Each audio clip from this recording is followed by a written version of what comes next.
ഇന്ന് നമുക്ക് നല്ല അടിപൊളി കോഴിപ്പെരട്ട് ഉണ്ടാക്കിയാലോ. ഇത് നമുക്ക് ഹോട്ടലിലൊക്കെ കിട്ടുന്ന പോലെ നല്ല അടിപൊളി റെസിപ്പിയാണ്. നിങ്ങൾ മസ്റ്റായിട്ടൊന്ന് ട്രൈ ചെയ്യണം.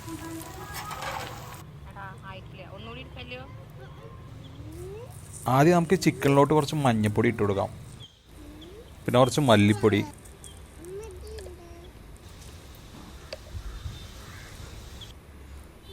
പിന്നെ കുറച്ച് മുളക് പൊടി, കുറച്ച് കുരുമുളക് പൊടി, ഗരം മസാല, ആവശ്യത്തിന് ഉപ്പ്, കുറച്ച് വെളിച്ചെണ്ണയും കൂടി വെച്ച് കൊടുക്കാം. കുറച്ച് നാളികേര കൊത്ത് ഇട്ട് കൊടുക്കുക, കുറച്ച് കറിവേപ്പില,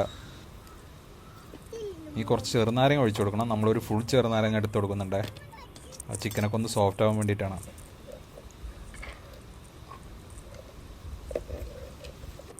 ഇത് കൈ കൊണ്ട് നല്ല പോലെ ഒന്ന് മിക്സ് ചെയ്തെടുക്കണം കേട്ടോ, നല്ലപോലെ പെനച്ചെടുക്കണേ.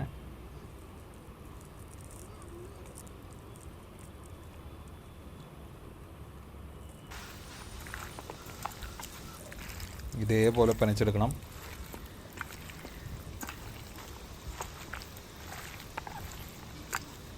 അതിനുശേഷം നമുക്കൊരു 10 മിനിറ്റ് മാഗ്നേറ്റ് ചെയ്യാൻ വെക്കാം കേട്ടോ.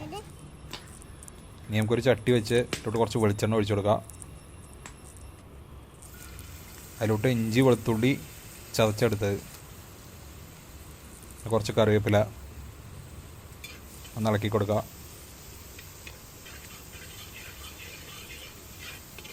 ഒന്ന് നല്ലപോലെ വഴണ്ടി വരണം. അതിലോട്ട് അരിഞ്ഞു വെച്ച സവാള ഇട്ട് കൊടുക്കണം. ഒന്ന് നല്ലപോലെ ഇളക്കി കൊടുക്കുക.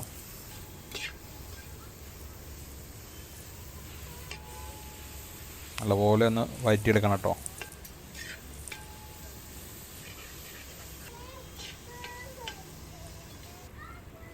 അതിലോട്ട് നമ്മളെ മിക്സ് ചെയ്ത് വെച്ചിരിക്കുന്ന ചിക്കൻ ഉണ്ടല്ലോ, അതിട്ട് കൊടുക്കാം.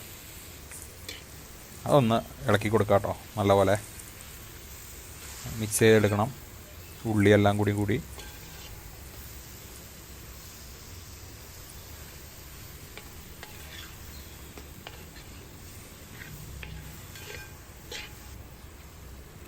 അപ്പോൾ നമ്മളത് നല്ലപോലെ മിക്സ് ആയിട്ടുണ്ട്.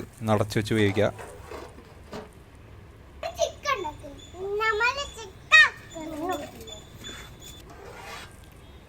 ഇപ്പോൾ നമ്മുടെ മസാലയും ചിക്കനൊക്കെ നല്ലപോലെ പിടിച്ചിട്ടുണ്ട് കേട്ടോ. ഒന്നുകൂടി ഇളക്കി കൊടുക്കുക. നമ്മളിതിൽ വെള്ളമൊന്നും ചേർക്കുന്നില്ല. ഇത് ഡ്രൈ ആയി കിട്ടാൻ വേണ്ടിയിട്ടാണ് നമ്മൾ വെള്ളം ചേർക്കാതിരിക്കുന്നത്. ഇടയ്ക്കിടയ്ക്ക് ഇതേപോലെ ഒന്ന് ഇളക്കി കൊടുത്താൽ മതി. അടച്ചു വെച്ച് തന്നെ വേവിക്കണം. എന്നിട്ട് ഇതേപോലെ ഒന്ന് ഇളക്കി കൊടുക്കുക ഇടയ്ക്കിടയ്ക്ക്. നമ്മൾ ചിക്കനൊക്കെ ഡ്രൈ ആയി വന്നിട്ടുണ്ട് കേട്ടോ, നല്ലപോലെ വെന്ത് വന്നിട്ടുണ്ട്. ഇപ്പോൾ നമ്മൾ അടിപൊളി ചിക്കൻ വരട്ട് റെഡി ആയിട്ടുണ്ട് കേട്ടോ. ഇത് പൊറാട്ടയുടെ ഒക്കെ ഇപ്പോൾ അന്യായ കോമ്പിനേഷനാണ്. മസ്റ്റായിട്ടും പറ്റുകയാണെങ്കിൽ ഒന്ന് ട്രൈ ചെയ്ത് നോക്കണം. നിങ്ങളൊരു ചിക്കൻ ലവർ ആണെങ്കിൽ എന്തായാലും ട്രൈ ചെയ്യേണ്ട ഒരു കിഡിൽ ഐറ്റമാണ് കേട്ടോ അത്. നമ്മളെ വീഡിയോ ഇഷ്ടപ്പെട്ട ചാനലൊന്ന് സബ്സ്ക്രൈബ് ചെയ്യണേ. ഈ വീഡിയോ ഒന്ന് ലൈക്ക് ചെയ്യണേ. പിന്നെ നമ്മുടെ ചാനലൊന്ന് സബ്സ്ക്രൈബ് ചെയ്യണം. പിന്നെ പറ്റുകയാണെങ്കിൽ ഈ വീഡിയോ മാക്സിമം പേർക്കൊന്ന് ഷെയർ ചെയ്ത് കൊടുക്കണേ.